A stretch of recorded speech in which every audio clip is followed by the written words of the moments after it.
What is going on, GBA? I am the Confusion, and we are back for the weekly recap for Week 8 of the GBA Season 7. And as you all know, I am not alone during the weekly recaps. We have...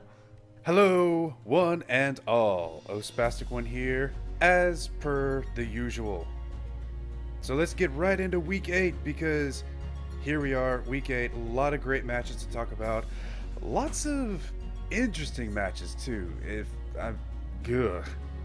That's just the best way I can describe it, is with sound effects, not actual words. Alright, so we actually have a lot of exciting matches to get into, a lot of really interesting ones. I can't believe we're already a Week 8. I felt like it was Week 1, yesterday, but we are in Week 8. So looking at the first match, we have the Detroit Steel Wings up against the St. Louis Rampardos, Chase bringing Smeargle, Crocodile, Cobalion, Curum, Tornadus T, and the Dusknoir, and A-Drive bringing Victini, Terrakion, Clefable, Electros, Scizor, and Gliscor. And I really wanted to start off with this game, because this game is really interesting. As you guys know, I do help Chase team build, but I'm definitely going to give you guys both sides of the battle, both perspectives, because this is definitely an intricate match with a lot of different sides, a lot of different events happening at different times. So let's just break this down as we go. The Smeargle, crazy set. At first it was up against the Victini turn 1, and it actually brought King's Shield. So as the Victini went for the U-turn, it actually got -2 attack. That's Aegislash's special move, and it just copied it, and now it reduced Victini's U-turn damage to really do only around like 30-20%. So that was really beneficial for Chase. Didn't take too much damage off that Victini, which you don't see too often with the Smeargle. But right after that, the Smeargle is able to set up webs. So that was a webs Smeargle. It did set up those sticky webs, and that is a huge hindrance to Dan's team when he has things like Victini and Terrakion, let alone he doesn't even have a fast draft in the first place, fastest mon being the Terrakion. So when that thing is slowed down, his team is going to be very slowed down. The Terrakion was scarfed though, so later on we'll see it is able to pick up a little bit of momentum, but we'll get there when we get there. The first true turn of momentum is Chase's Waterium Z Crocodile. It had the Z Aqua Tail, and after clicking knockoff to get some prior damage on that Gliscor, it was able to kill that thing with the Hydro Vortex, and that was huge because Gliscor walled a decent majority of Chase's team, being able to Toxic Roost against Pokemon like the Dusknoir, like the Tornadus. Tornadus wasn't carrying Icy Wind, so it could have Toxic stalled that thing down. So really nice to see Chase be able to take that down, but really obviously unfortunate for Dan. Surprise, niche thing, but hey, Crook is the Z Pokemon. You have to be prepared for things like that. So that was a really, really smart bring on Chase's side. Every time that Crook came in general, it hit Dan's team super hard. Luckily for Dan, he brought in Unaware Clefable, a really smart bring. Obviously, the Volcarona did not come, so Unaware with HP Rock did not come into play, but that was a really, really good bring. It helped him check the Crocodile to a certain extent. It was carrying Iron Tail, we never saw it, but whenever Crocodile got a kill, even though it got a Moxie, Unaware Clefable was able to come in and kind of force that thing out. So, Chase had trouble with that thing, especially having to sack off his Dusknoir later, but again, we'll get into that when the time comes. Dan really forced a defog once those webs got up, and eventually the rocks went up too with the Cobalion. The Cobalion bringing Taunt to stop the defog Scizor. That was huge. Like really, Dan could not gain any momentum that game. It was insane to see how Chase was just in the front seat, just driving that plane the entire time. Eel able to pick up a kill on that Cobalion after it got up the rocks and taunted the Scizor to avoid a defog. So Eel able to pick up that kill, but that only really allowed Crocodile to come in and get a huge knockoff onto that Eel and popping off that AV, allowing Torn to now come in and seriously do a lot of damage once that Assault Vest Eel was whittled down and removed its item. So clearly we see Dan is not in the best spot, and now we're going to get into the main point of this battle, which is Scizor versus the Smeargle.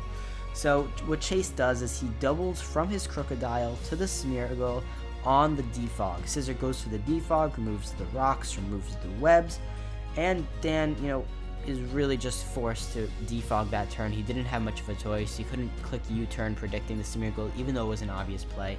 The Smeargle is able to set up a King's Shield on the U-turn. Now we have a -2 Scissor, basically kind of burned, if that, helps put it into perspective. And then the webs go up on a very, very weakened Bullet Punch. Because of that King's Shield, definitely saved that Smeargle, allowed it to live on a sliver of HP, even after the U-turn prior from the Victini, and set up the webs. And right after that, unfortunately, Dan does not go for the Bullet Punch. Defog was his better play to get rid of the rocks and then Bullet Punch again, so I will not call that a misplay, but it did not work out for him because, of course, the Smeargle was carrying V-Create. It was a max attack Smeargle with V-Create, and it got to V-Create the Victini team, which I found hilarious. Just clicking V-Create on a team with Victini is just crazy to think about, and it is able to OHKO that Scissor, removing the threat of defog and Scissor as a whole. That was huge. Right after that, we just have, a lot of back and forth. We have the Clefable coming back in and 1v1ing the Dusknoir. I thought that was a really big misplay on Chase's side. I thought he could have sent in his Tornadus, took the Rocks damage, took the Moonblast damage, killed the Clefable with Sludge Wave, and then Dusknoir could 1v1 the Terrakion and the Victini. But regardless, he does sack his Dusknoir, which allows Dan to come in with the Terrakion and click Stone Edge. Unfortunately, it misses against the Tornadus. That eventually causes Dan to lose because the Tornadus will end up just sweeping from there.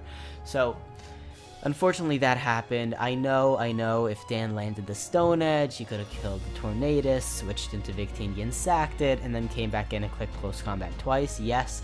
But you cannot deny that Chase played an outstanding game. Dan, obviously, in the backseat, he played as well as he could, but you have to give props to Chase in that battle. But what did you think of it, Spastic? Chase really liking his sweeping mods.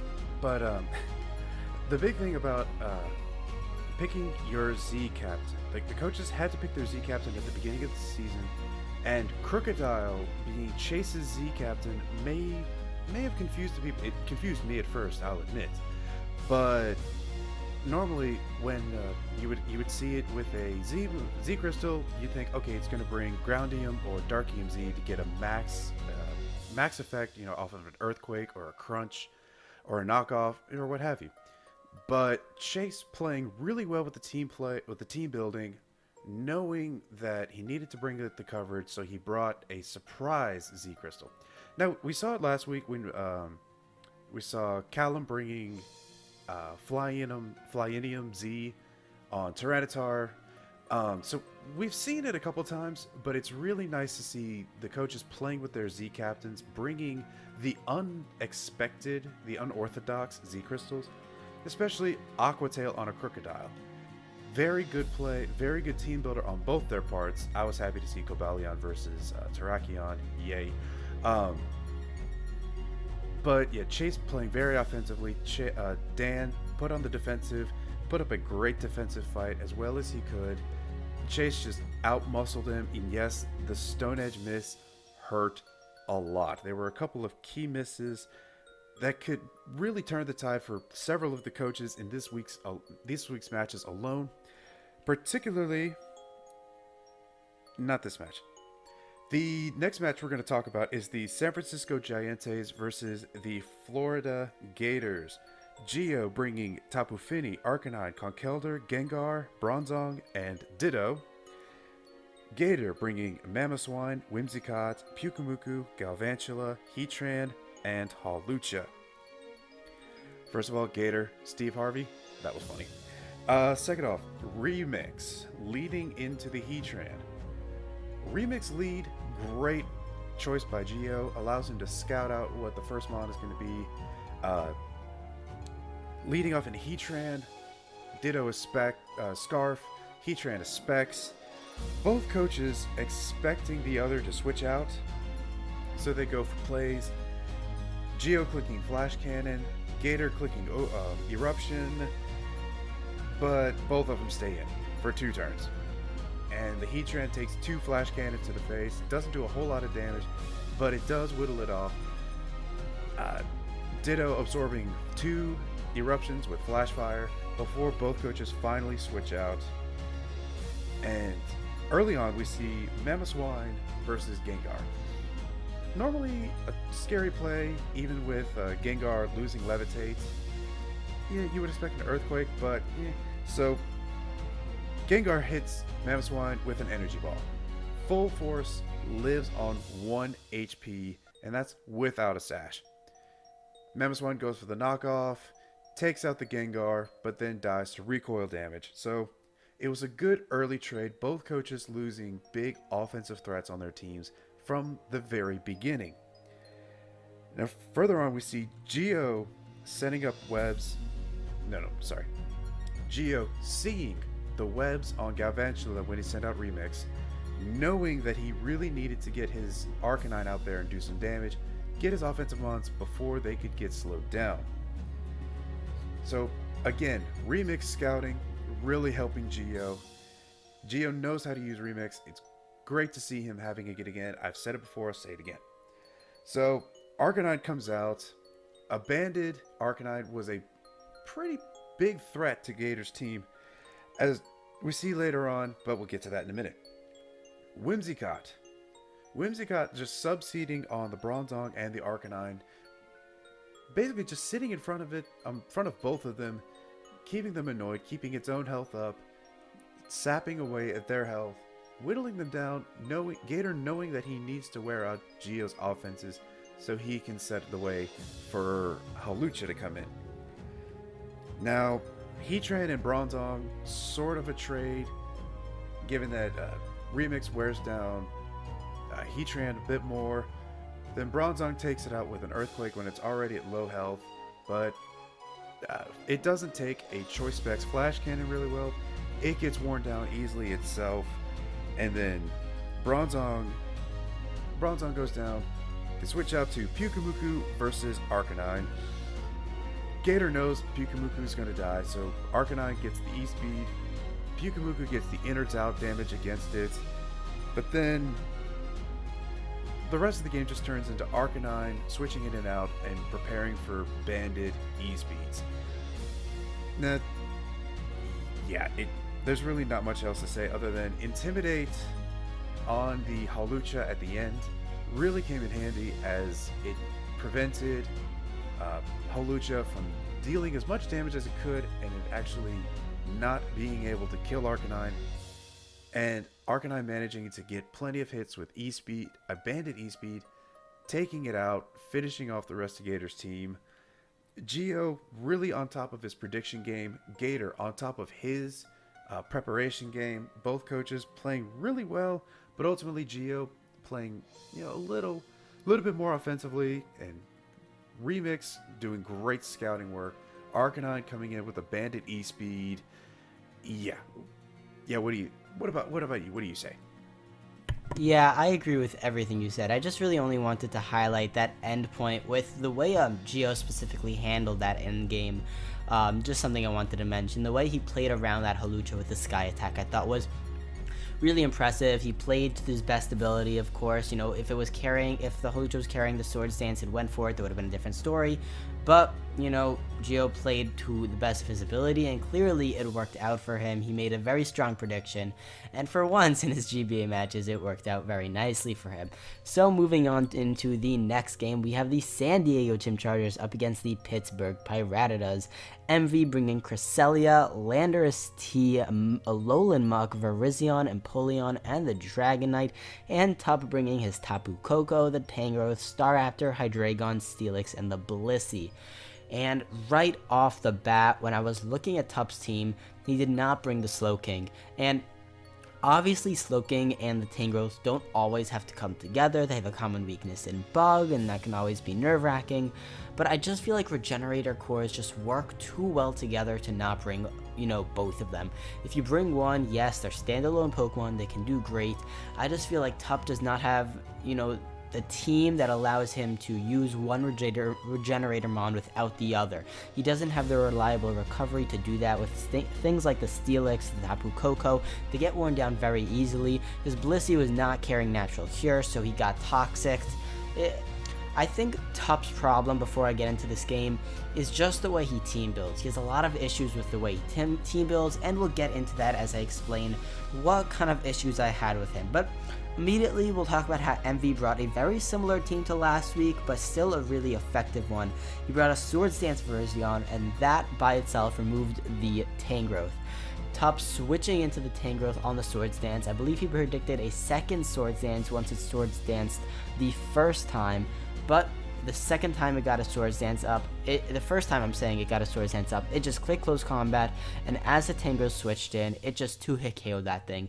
And the one check to hit the Virizion, defensively, was gone. That Tangrowth, the one Regenerator Mon, struggles a lot, and it was pressured very, very early on by the Swords Dance Virizion, so that was really, really good prep on Emvee, and he really played that well, and Tup clearly did not play that as well as I think he should have.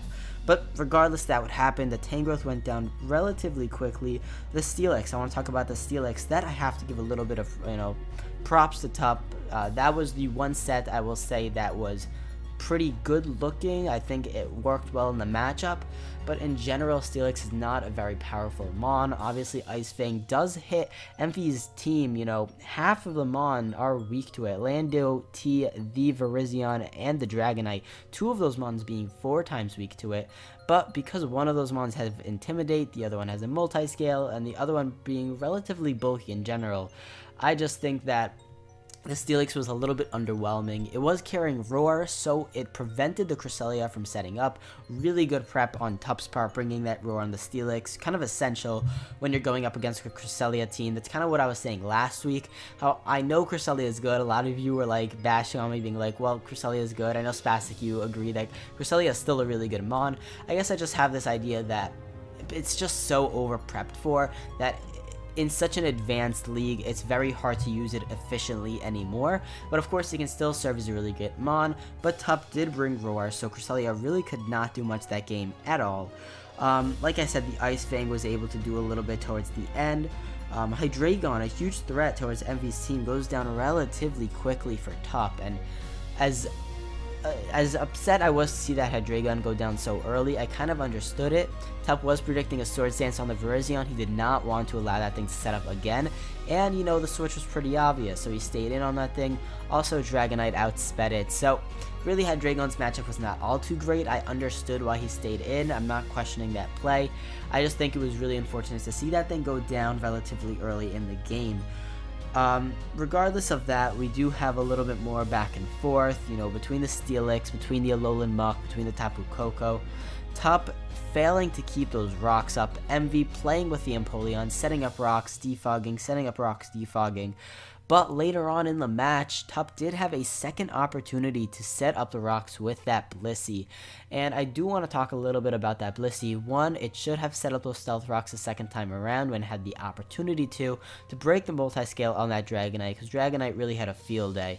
But the Blissey set I found so weird. I understood why he brought Ice Beam, but the things I didn't understand is why he brought Serene Graze instead of Natural Cure. I mean, that is the one Pokemon that can just safely switch into Toxics other than your Steelix. Really status in general. So I was a little confused. I get it, like you want to turn a 10% chance to freeze to a 20% chance to freeze, and a Mud Bomb from a 30% chance to lower accuracy to a 60% chance. But I don't understand why he brought Mud Bomb either. Like, I get it. It's good for the Magnezone and the Alolan Muck and the Empoleon, but just bring Seismic Toss. It does the same thing and hits everything else too. So, I don't know. I just felt like if he brought Seismic Toss, that's just the more better play. It just looked funny, I guess. I don't know. I just wasn't feeling it. Didn't have the right matchup. I just was not feeling the coverage on a Blissey. It was not the week to bring it, and it didn't work out too well for him in the long run. Which in the end relates to the Dragonite being able to just come in and click all of its moves, being able to extreme speed a lot of his Mons, being able to it just wreaked havoc. It clicked Earthquake on the Steelix. Because the Virizion clicked Close Combat on the Steelix prior, it was low enough to the point where Earthquake knocked it out. Obviously, Landorus, Emvee using Landorus to knock off the Sugar Berry on that Steelix, really reducing that thing's, affectability in that match. Tup did bring a Bandit Staraptor that was able to completely nuke that Cresselia, and Quick Attack was really nice to hit that Alolan Muck and get rid of that thing. So I will give him props to that. That really helped him get some, lower the differential between that game. But because Dragonite has extreme speed, it was able to knock out that Staraptor and really just Dragonite with that multi-scale, take a Dazzling Gleam from Tapu Koko, and really just finish up that game. It was just the way they played it, the way Tup team built, I just felt wasn't as efficient as it could be. I thought the Bandit Staraptor was good, I thought the Steelix was good, I thought the Blissey was weird, the Hydreigon was a little weird, I thought it should have been a Z move. But regardless, that was the game. I'm not going to get all into my, beliefs and stuff, but what do you think of it? I mean, you covered a lot of it. Yeah, the Chansey set was a little odd, but to be fair, at this point of the season, Tup really trying to mix up his game, bringing stuff that's unconventional that may or may not work. He's 0-8 now, and it sucks seeing that he has such a low record. I know he really tries. I know that Tup is a good battler, but the level of competition this season is intense. However, the Blissey set, again, not bringing Natural Cure, really hurt. Blissey getting toxic, that is not something you want. You don't want your defensive core being toxic, taking all that chip damage, especially when toxic can just rack up. You got to keep your defensive core moving in and out. So, yeah, he wanted to bring in something unconventional. Unfortunately, it didn't work out.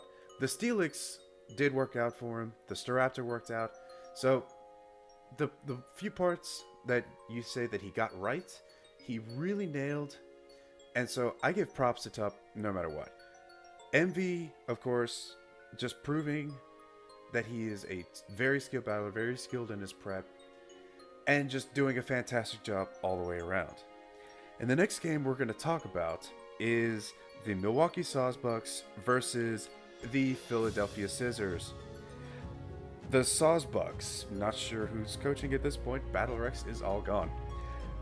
Milwaukee Sawsbucks bringing Hariyama, Komo-o, Meloetta, Mimikyu, Swampert, and Xurkitree, while Chimpact brought Kyurem Black, Dugtrio, Gligar, Cofagrigus, Fortress, and Azumarill.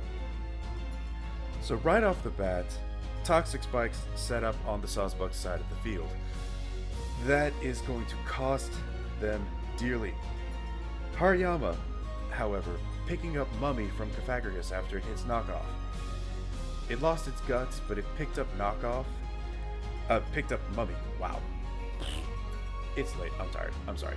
It picked up the Mummy ability, which then allowed it to pass it on to Azumarill when it got nuked by Playrough. And it took away the huge power, which basically forced Azumarill to switch out because it could not KO anything from that range. So it switched out. Now, Toxic Spikes and Spikes set up on the Sawsbucks field really hurt. All that chip damage, every switch counted. And Gligar coming in and taking hits for days. Son of a bitch, that thing is bulky. Surprising bulky. Eviolite Mons.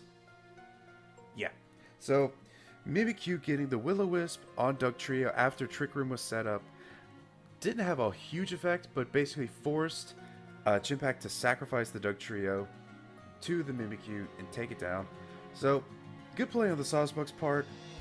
Although, in the end, there's not a whole lot to say about this match other than Komo-o getting some really good plays with the Draco Plate, firing off a couple of really strong clanging scales.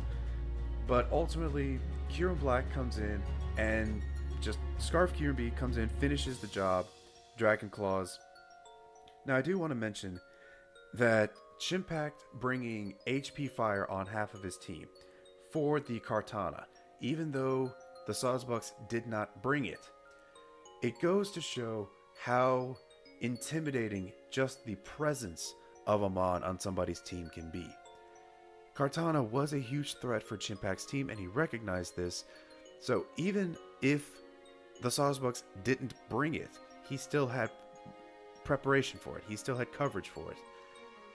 And there are a few Mons out there in this league, especially on the right teams, that coaches know that they absolutely have to prep for. And even if they don't bring it, knowing that the other team has it can really play mind games on your preparation. I'm forgetting how to words properly. Confusion, you're affecting me. What do you say? I have to agree with you. It was an interesting game. I mean, Steve is playing very interestingly. Like we were talking about with Top, I just feel like when you're so behind in a league, you kind of just become, unfocused. It's hard for you to even concentrate or become motivated anymore. So I see why he brought like a full-on Trick Room team. It kind of makes sense in the sense that, he's trying to like go full out, trying to work a different strategy. Clearly what he's been doing has not been working out for him, so he's trying something new. It, again, did not work out for him. His team is definitely not the best. He will not tell you it's the best. He's aware that it's not, and he's learning from it. I know he put a lot of effort into this battle, and I know he still puts effort into the GBA, even if it doesn't seem like it. So if you're giving him hate, please don't. I know this guy is putting in effort, and it's really, like, if you're in this position, not so motivating when you're in a league with so many competitive players to be doing so poorly. But regardless, I thought the match itself was a really strong match. A lot of strong plays from both ends. Chimp obviously making a lot of strong plays. He deserves his credit. It's not just Steve like not playing well. It's Chimp playing very well. So, I specifically love the Cure and Black set he brought. The Scarf set just worked immaculously. I thought it was very well put together. So the next match we're going to get into is the Utah Jasmine up against the San Francisco Arca-Niners. So NecroStevo is bringing Zapdos, Hippowdon, the Breloom, Golbat, Swellow, and the Lantern. And the Arca-Niners and George are bringing Mew, Garchomp, Suicune, Mismagius, Registeel, and the newly obtained Entei. Now, right off the bat, we have Mismagius, a Pokemon that George clearly likes. It's been putting in a little bit of work. It got a sweep versus Chimpack a little bit earlier in the season. So it's back again, and it has a lot of good coverage. It has the Power Gem, and it hits that Zapdos really hard with that Power Gem, and it also hits the Lantern really hard with an Energy Ball. So it has a really good amount of coverage, but eventually NecroStevo is able to bring in that Golbat. He realizes that it can take the Power Gem. Mismagius is not a crazy offensive mod. It can take those Power Gems with ease, and roost up, work around it, Brave Bird. And the first turn he does go for the Brave Bird, but in general that Golbat is a nuisance for George's team. A Pokemon like Registeel, who sometimes you feel takes no damage even though it gets no recovery, takes half from a Super Fang from the Golbat, so definitely crippled in that sense. Obviously that's not going to end up mattering in the end, as you'll see why. But that was really nice on Necros end, being able to, cut a Pokemon's HP in half, especially something as fat as Registeel. It is also able to Brave Bird the Mismagius, but only after taking a ton of damage from the Power Gems and the Energy Balls. It takes a lot of damage, which allows the Suicune to come in and revenge it with an Ice Beam. That is really big. The Lantern ends up coming in, NecroStevo predicting the Garchomp to come in, click Ice Beam. Now that is such a bold play, especially when something like Suicune can set up Calm Minds in a Lantern's face.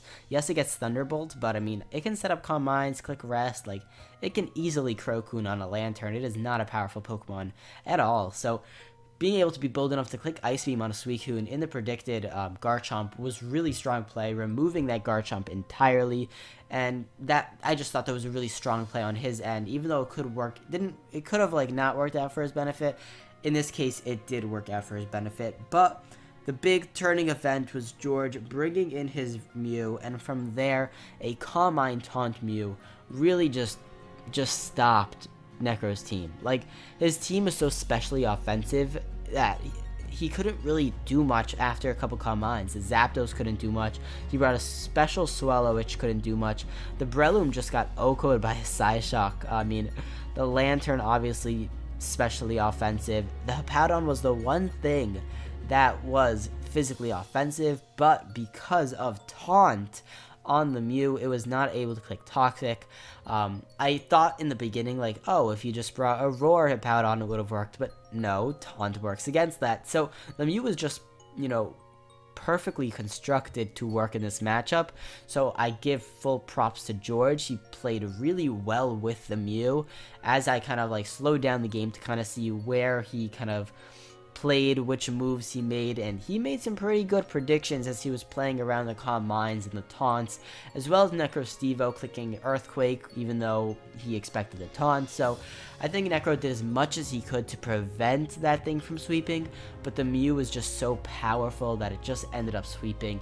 And really interesting to see how George has been using Mew very defensively. It is his Z-move user, but so far it's week 8 and we've only seen this kind of offensive Mew so often, really not brought to as many games as you would think a Z Captain Mew would be brought, but I think he played that game really well. Really not too much to be said. What did you think about it, Spastic? Both coaches really played well this game. Yeah, Lantern getting that nice bold play on the Garchomp, really good. Z-Mew, well, just Mew being able to set up in general. Actually, you hit all the good points. I had a couple points and then you hit them all. I mean, there's really not a whole lot to talk about other than Miss Magius. George seems really comfortable with Miss Magius, Miss Magius, Tomato. Seems really comfortable with it, and there are a couple of instances where we see coaches who are very comfortable with a certain mod. For example, Geo, really comfortable with Ditto. Every once in a while, a coach gets a mod that they just really click with, really know how to use. And it is nice to see that throughout the season, throughout any season, really. But the Lantern getting the ballsy ice beam on Garchomp really came in handy. And ballsy plays is the name of the game for the next game, which is the Alolan Athletic versus the Free State Torracats. Callum bringing Rotom Wash, Snorlax, Emboar, Crobat, Aromatisse, and Tyranitar, while Duncan brings Weavile, Mandibuzz, Venusaur, Keldeo, Lando Incarnate, and Araquanid.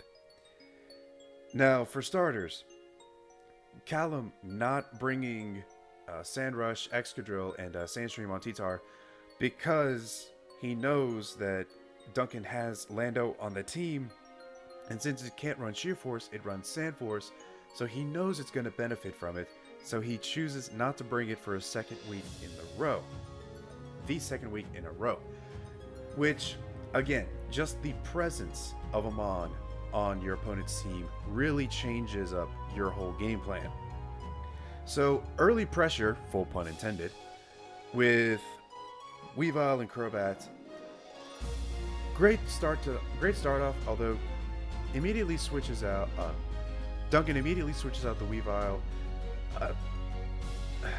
Callum going for the ballsy U-turn, thinking, okay, I can live an Ice Shard. Okay, cool. I'm gonna U-turn, maybe get some damage off on this thing. Good pressure, good early switches, getting some nice scouting. Now,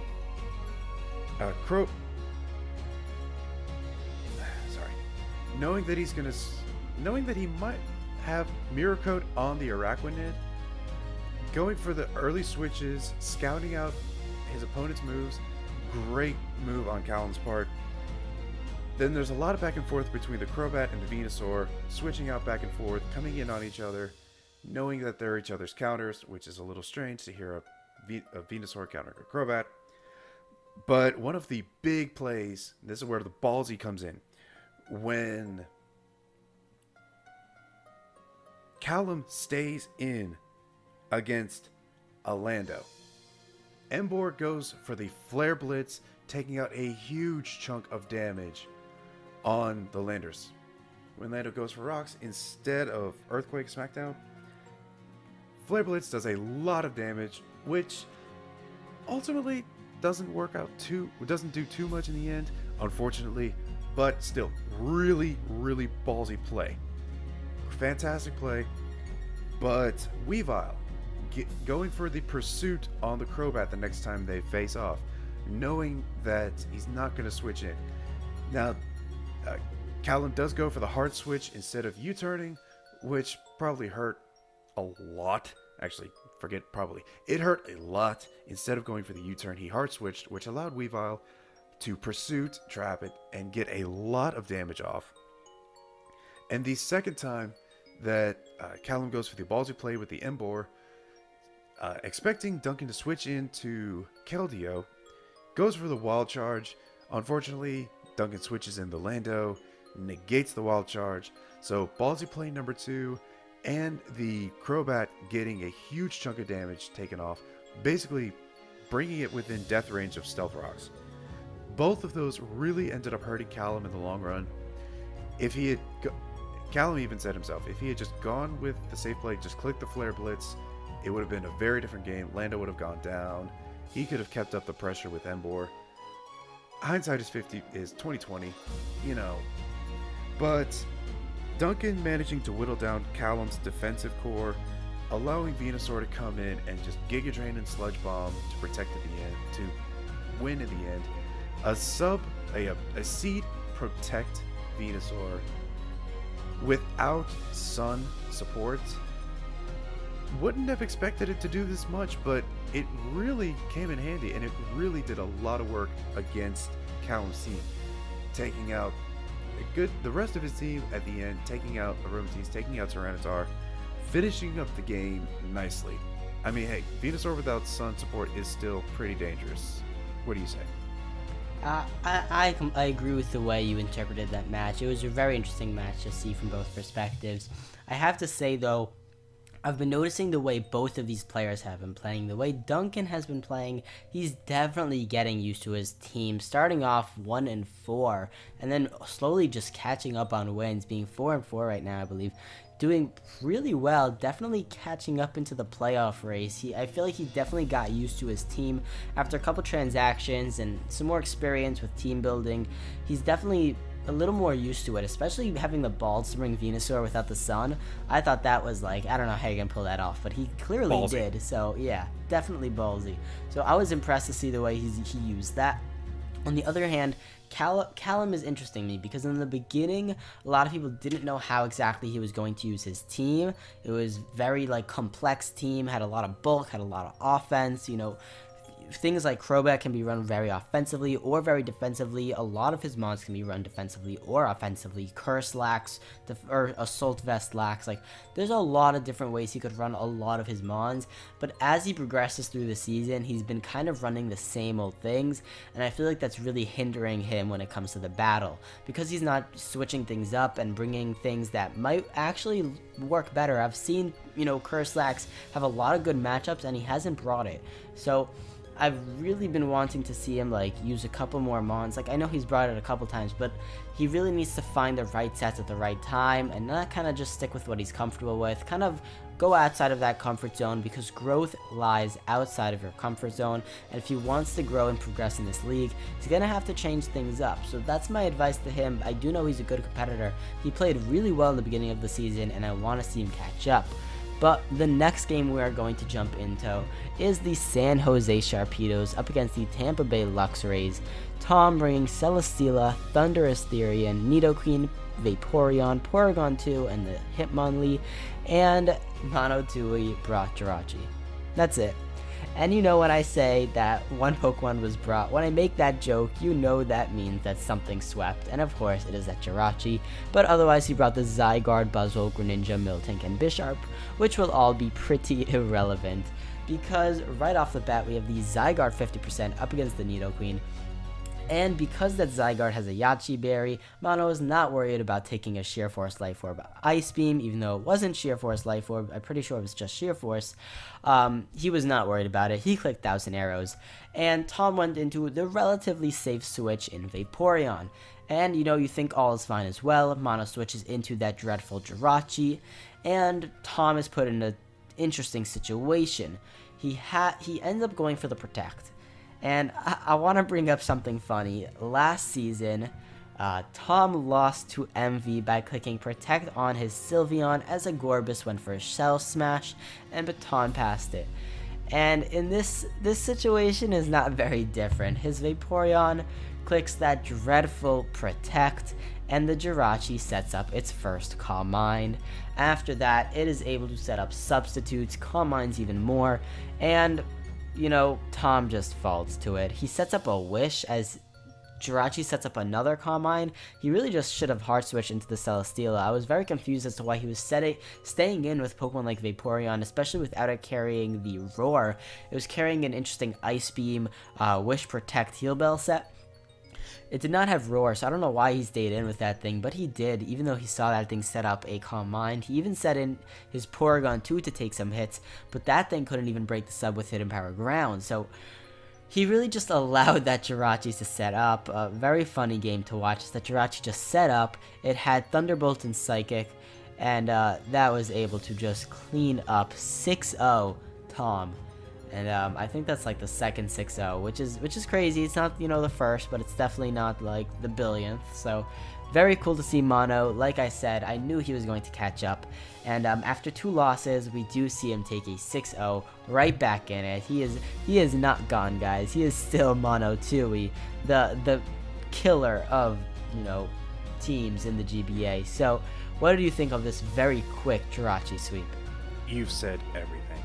Literally everything. Tom making some questionable plays. Yeah. Jirachi setting up and just cleaning house. Yeah. You covered the basic points. There's not a whole lot to cover. You took the easy match. Come on, man. Sorry. Oh well. This last match, though. Here we go. We have the Borussia Donphan versus the New Orleans Pelipers. Lars bringing Latias, Magearna, Rotom Heat, Nihilego, Lucario, and Celebi, while John brought Uxie, Scolipede, Infernape, Milotic, Skarmory, and Goodra. Spoiler alert, we have our weekly timer stall match. It's that time of the week again. It's that time of week. Time for our timer stall match. Let's stop stalling and talk about the timer stall. So, here we go. First off, Uxie knocking off the Rotom Heat's Rocky Helmet. Good defensive play. Not allowing Rotom Heat to get that chip damage on the physical attackers. Not allowing Lars to get that switch in. Get the damage off. Good play by John. Good defensive problem taken off the board. Rotom Heat can still take hits, can still Pain Split and Volt Switch, as we'll see later on in the game. Banded Lucario. Humongous problem for John, and he recognizes this early in the game. Uxie hangs on for dear life several times in the game, managing to take a couple of hits from Magearna and getting a nice U-turn on Latias. So John being able to save it as death fodder. Some interesting things happen in between then. A couple of interesting hacks. Uxie popping Latias' Tanga Berry early in the game. Getting off that nice U-turn, keeping momentum in his favor. Knowing that the next U-turns can just hit full force. Knowing that the Scolipede can come in and Mega Horn all over Lars' team. Nice early play, but we'll see what happens. What looked like an early advantage for John turned into much more cautious, methodical gameplay for both coaches. Both of them playing very cautiously, preserving their win conditions, rethinking their strategies, running calcs as the game went on. Now, there was a lot of exchange between Scolipede dishing out hits, Magearna dishing out hits, Rotom Heat overheating the Skarmory. Granted, it was at full health, but so it lived on sturdy, got the rocks, got the damage. So there was a lot of back and forth, but the main thing I want to talk about is completely changing your strategies mid-game. Both coaches running calcs in the middle of the game allowed the timer to run out even faster. And at the end, John clicking the Fire Z, not knowing that the timer does account for battle animations. So he probably could have preserved differential a bit better. Instead of it being 2-1, he could have knocked it down to maybe a 1-1, maybe knocked it down to a tie. He could have changed things a little bit, but ultimately, both coaches prepping really well. I mean, it played out like a pretty standard match. Scolipede firing off a Mega Horn or two, firing off an Earthquake, getting some damage, getting a couple kills, bouncing out. Infernape coming in, John switching his win condition from Scolipede to Infernape, Lars changing up his entire strategy, preserving Magearna as best he could, knowing that it was his probable best cause and win. Again, guys, timer stall. It's a thing. And yeah, Lars may have done it a little bit deliberately, but John, even he admitted, allowed the timer to run out by doing calcs mid-game, letting the timer run down. And again, it's a legitimate strategy. It's not the prettiest way to see a match end, but this is what happens when both coaches realize that their strategies need to be rethought, and they both put in the time and effort to make sure that they properly prepare.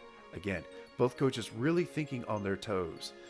And I thought it was really great for them both to really play around and really try.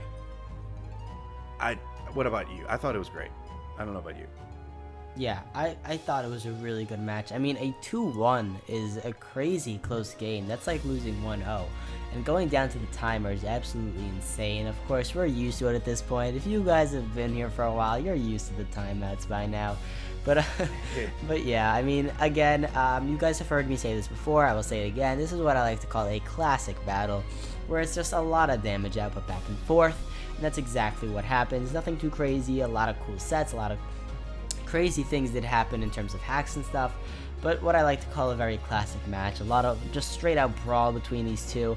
I love John. I mean, he's a great battler. I love Lars. He's also an insanely good battler. So seeing these two just duke it out on the battlefield with their team of 6 was really cool to see. And I mean, I'm not complaining. 60 minutes of them two battling. I mean, I'll take it. But so, jumping into the league leaders now, we have Cobalion still sitting at the top. It did come to the game this week in week 8, but it did not get any kills, and it actually did get a death. So, clearly you guys can see how amazing it's done this season, because it's still sitting at the top. Even though other Pokemon got kills and didn't get deaths, and Cobalion just got an extra death on its, slide, and is still sitting at the #1 position. So Chase clearly showing that Cobalion is quite an offensive threat, and this game showed that it could be a defensive threat. Crocodile actually getting 2 kills and climbing up above the Swellow. Really impressive to see that thing back at its #2 spot. Cobalion, Crocodile, and the Detroit Steelwings, showing these two can sit at 1 and 2. But at #3 we have a new face to the #3, the bronze spot. We have Arizion of the San Diego Chimchargers just snatching up so many kills, doing really, really well, snatching up 10 kills. Right behind it, we have the Swellow, we have the Mamoswine, Terrakion, Jirachi. Obviously, Jirachi and Mew both getting their, respective sweeps this week. All sitting at 10 kills and different amount of deaths. Dragonite, obviously, MV has another Pokemon up here, also doing really well. And lastly, we actually have Tup, someone who has not yet pulled out a win, actually has a Mon in the top 10 kill leader with Staraptor. Obviously, Dan helped him a little bit there, but that is something I thought was very cool to point out. But what do you think? It's interesting to see that we have the 3 Musketeers here in the top 10. Cobalion, Virizion, and Terrakion, all sitting in the top 10 of the kill leaders. Now maybe we'll see D'Artagnan come in. Keldeo might come in, get a surprise sweep, and we'll see all 4 of the Swords of Justice. That would be pretty cool, just to see one of the themed team, the themed legendaries, like the Genies or the Swords of Justice or the legendary dogs. Even though we'll never see that, sorry. But that's a neat little tidbit. But we've seen a lot of changes this week. We saw Lando get bumped out, Hawlucha got bumped out, Swellow got bumped down, Jolteon get bumped out, Alolan Muck get bumped out. There were a lot of new faces because there were a lot of good kill streaks this week. Now again, we have 1, 2, 3, 4, 5. We have 6 Mons sitting at 10 kills and various deaths. Interesting KD ratios. But again, Cobalion sitting at the top. I wonder who can knock Cobalion down from its golden pedestal. Will it be his teammate Crocodile? Or Virizion, its fellow musketeer, knock it down. Are we gonna see Pyukumuku in the top 10 at kills? No, we will not. But aside from that, the fact that we've seen the kill leaderboard change this many times, this drastically, we're in week 8. It's still anyone's game. Somebody could easily knock Cobalion off of its golden pedestal. We could easily see the top 3 be filled by one team. We could see everybody have a member on the kill leader. Almost everybody. There's only 10 spots. So we'll see what happens. But that's pretty cool. And the conference breakdown, oh boy, that's even more interesting. That the conference breakdown is looking very spicy now that certain teams have fallen and certain teams have risen. Gio is doing unexpectedly well. I mean, doing so poorly in the beginning, he's actually kind of, getting back in there. He's actually beaten Tom, which is interesting. Gio was definitely at the bottom of his division earlier on, but he's doing really well. And the Detroit Steel Wings also pulling it up with a crazy high differential. I mean, one of the highest differentials in the league, and he's only 4-4. So, I mean, clearly showing that when he wins, he truly does win.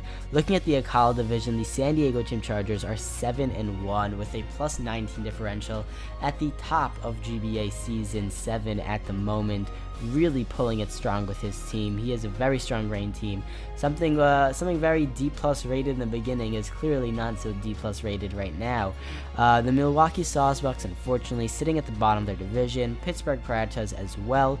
And what's looking to be a very competitive division is the Ula Ula division, being that Dan is at the bottom of it, and he is 3-5, taking a very funny loss this week against Chase, a very interesting loss.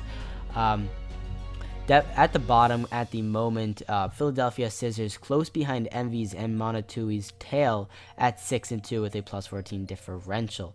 So we have a lot of interesting people. Clearly nothing crazy. I did mention what did move and what has stayed, but this, like I said, we're in week 8. We only have 4 more weeks to go. We're 2/3 of the way through the season.